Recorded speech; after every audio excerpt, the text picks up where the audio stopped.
بسم الله الرحمن الرحيم.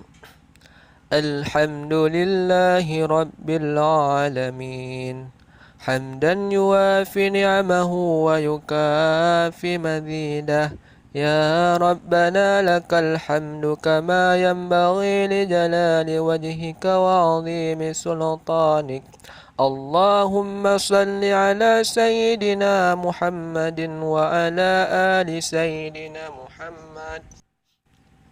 اللهم ربنا تقبل منا صلاتنا وصيامنا وركوعنا وسجودنا وقعودنا وتضرعنا وتخشعنا وتعبدنا وتمم تقصيرنا يا الله يا رب العالمين.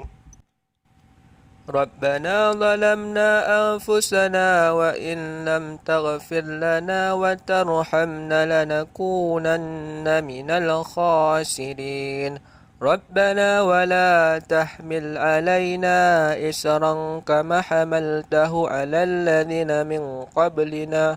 ربنا ولا تحملنا ما لا طاقة لنا به، واعف عنا واغفر لنا وارحمنا أنت مولانا فانصرنا على القوم الكافرين.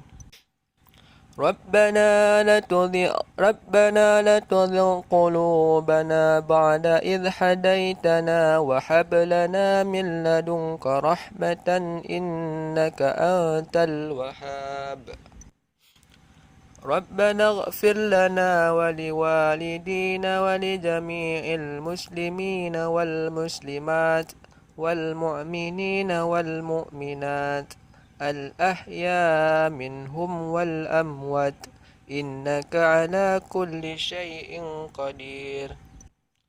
ربنا آتنا في الدنيا حسنة وفي الآخرة حسنة وقنا عذاب النار.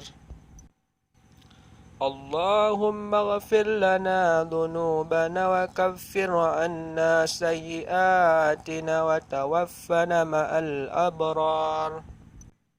سبحان ربك رب العزة عما يصفون وسلام على المرسلين والحمد لله رب العالمين.